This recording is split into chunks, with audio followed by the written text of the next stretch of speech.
AJP, association d'assurés engagés et responsables, présente Sud Radio, le grand matin week-end, la force de l'engagement. Muriel Réus. Bonjour Muriel. Bonjour Jean-Marie. Comment sauver nos très petites entreprises? Un sujet qui tient à cœur à Sud Radio, évidemment. On va en parler dans un instant avec votre invité Marc Sanchez, qui est secrétaire général du syndicat des indépendants et des très petites entreprises.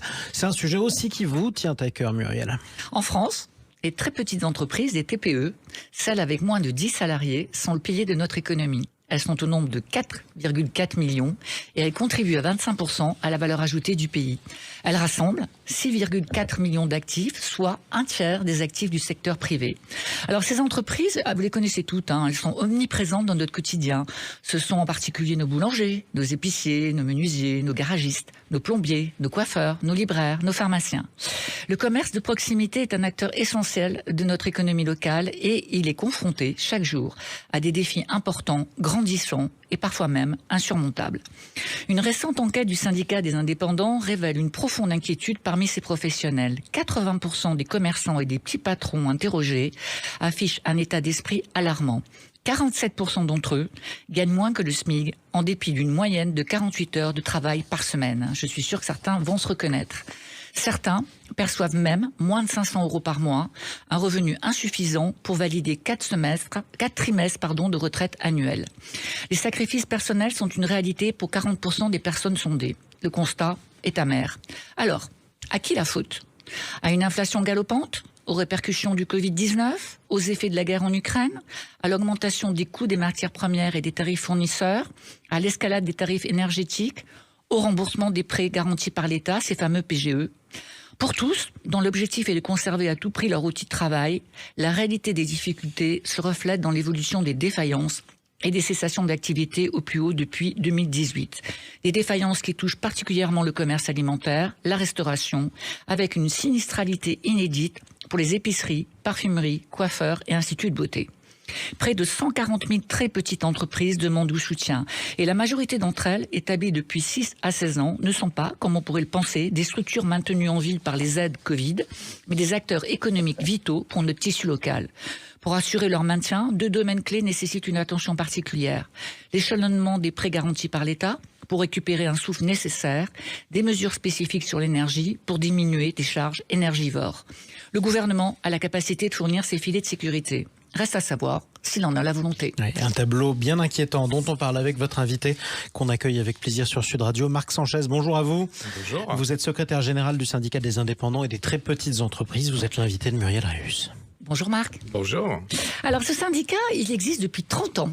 Exactement. Et donc ma question, c'est pourquoi l'avoir créé à cette époque? Qu'est-ce qui s'est passé il y a 30 ans pour que vous ayez ressenti la nécessité de créer ce syndicat pour des commerçants, pour des artisans et du commerce de proximité? Tout simplement parce qu'à l'époque, on considérait que nos entreprises, c'est-à-dire les moins de 10 salariés, n'étaient pas suffisamment représentées dans les organisations dites représentatives. Je pense notamment au MEDEF, à la CPME et à l'UDP. Enfin, à l'époque, c'était l'Union des artisans. Et donc, on a voulu en fait monter une organisation qui soit spécifique aux problématiques des moins de 10 ou des moins de 5 salariés, de manière effectivement à apporter à la fois un service à nos adhérents, avec des équipes donc de juristes qu'on met à leur disposition, qui peuvent les conseiller dans le cadre de leurs problématiques quotidiennes, où ils peuvent nous contacter, et en même temps aussi s'appuyer sur ces constats et ces solutionnements de problématiques pour construire des revendications qui puissent être adaptées à l'échelon de nos entreprises. Alors aujourd'hui, vous avez 25 000 membres, vous traitez pratiquement 9 000 dossiers par an, c'est ce que vous m'avez dit en préparant cette conversation, et vous venez de publier une enquête qui alerte sérieusement sur la situation des très petites entreprises. Quel est votre niveau d'inquiétude ? Si je prends le niveau d'inquiétude de nos adhérents aujourd'hui, il est alarmant pour un grand nombre d'entre eux, dans le sens où effectivement, après, comme vous l'avez souligné dans votre éditorial, le Covid, l'inflation, la guerre en Ukraine et la crise énergétique, qu'on est en train encore d'ailleurs aujourd'hui de vivre de manière assez importante, effectivement, ils n'arrivent pas à considérer quelle peut être leur perspective de développement, d'investissement dans leur entreprise. Et donc, nécessairement, ils ne sont pas du tout rassurés sur ne serait-ce que les 12 prochains mois qui s'annoncent en ce début d'année 2024. Alors, on va parler des PGE, parce que ça, c'est une source d'inquiétude majeure, les PGE, ces fameux prêts garantis par l'État, qui sont devenus un fardeau pour 350 000 petites entreprises. 68% des bénéficiaires du PGE considèrent que ce prêt pèse gravement sur leur développement et que le rembourser est digne de beaucoup de sacrifices. Alors, qu'est-ce que vous avez à nous dire sur ce sujet et vous, quelle solution vous préconisez ?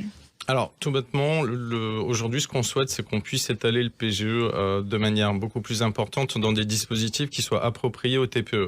Alors, il faut savoir que le gouvernement est conscient de ce problème, même si on nous explique depuis un certain nombre de mois déjà qu'il n'y a pas d'inquiétude à avoir. Nous, ce qu'on constate aujourd'hui, c'est que le PGE, dans une économie qui reste quand même assez compliquée au niveau de nos entreprises de proximité, c'est 2 000 € à peu près de remboursement mensuel, dans le cadre d'une étude que le SDI a faite et que le Sénat a confirmée. Et donc, à partir du moment où vous avez des difficultés, comme vous l'avez souligné tout à l'heure, pour nous payer, enfin pour se payer, forcément, le PGE, qui a été un outil qui a préservé l'outil de production de nos entreprises, aujourd'hui devient effectivement un fardeau. Et donc, beaucoup de nos adhérents, plus de 60%, effectivement, nous expliquent aujourd'hui qu'il est nécessaire pour eux de pouvoir l'étaler sur une durée un petit peu plus importante. Il y a des dispositifs qui ont été mis en place, que le gouvernement a été conscient du sujet il y a plus d'1 an de ça. Il y a un dispositif qui a été mis en place donc par le médiateur du crédit, où vous avez la capacité effectivement d'aller rencontrer le médiateur du crédit. Après, on va dire une espèce de complication administrative assez importante, et où vous pouvez effectivement renégocier votre prêt. Le problème, c'est que en rentrant dans cette procédure-là, vous êtes obligé aussi de renégocier l'ensemble de vos encours bancaires, c'est-à-dire vos crédits fournisseurs, vos crédits d'investissement, etc., etc. Ce qui fait qu'en fait, ce processus qui a été mis en place a été totalement inefficace, puisque l'année dernière, selon les chiffres de la médiation, il y a eu 562 dossiers qui ont été effectivement portés devant le médiateur. Et on n'a aucune TPE, je dis bien aucune TPE, qui n'a effectivement fait l'objet de ce type de procédure, c'est-à-dire ni un fleuriste, ni un boulanger, ni un boucher, etc., etc.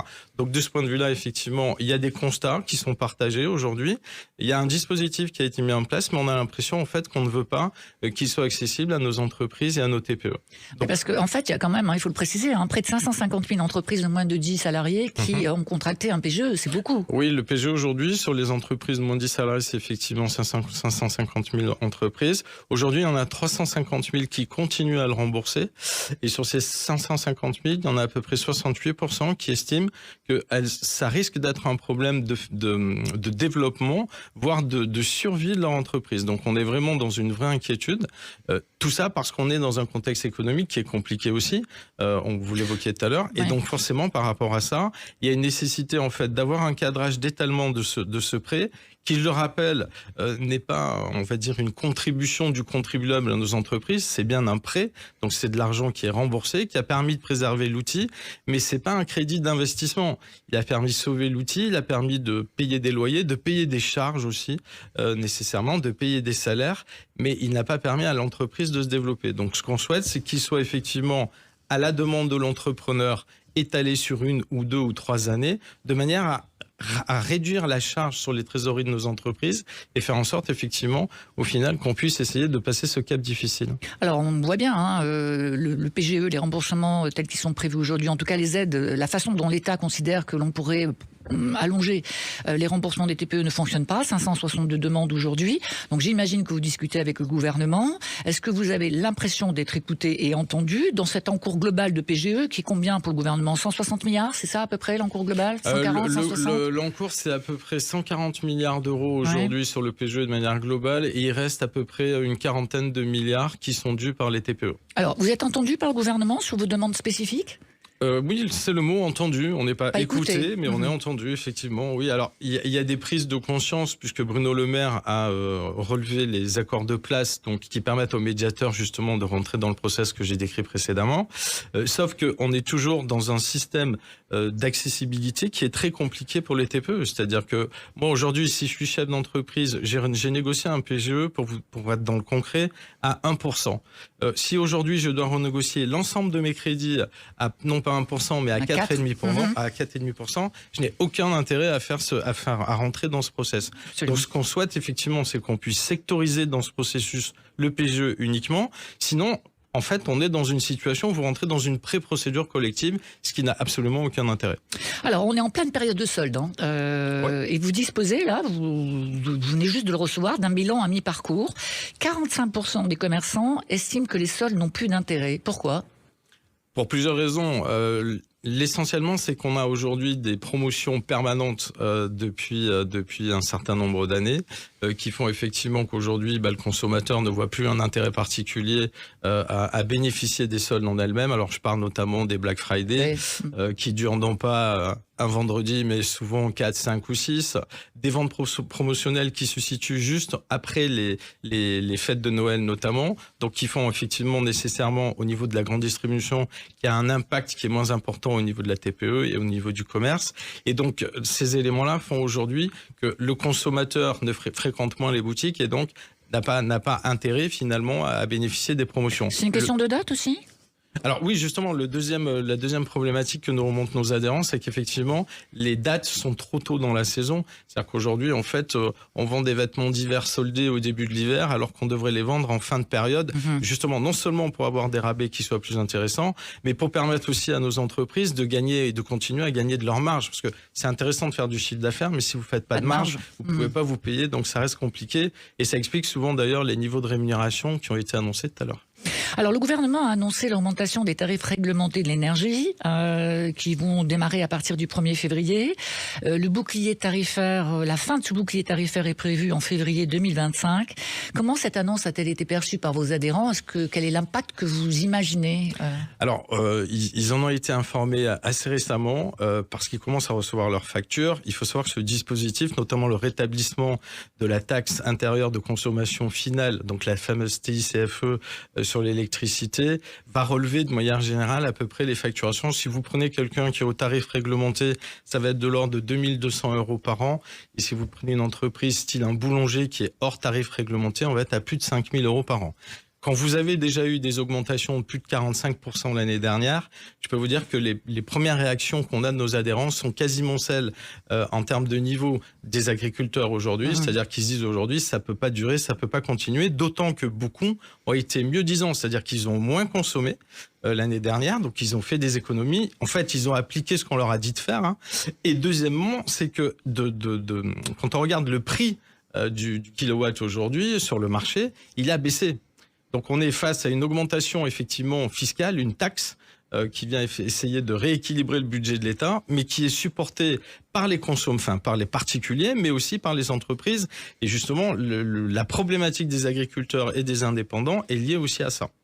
Alors, autre chantier du gouvernement dont on parle beaucoup et dont les agriculteurs parlent également, c'est ce chantier de la simplification.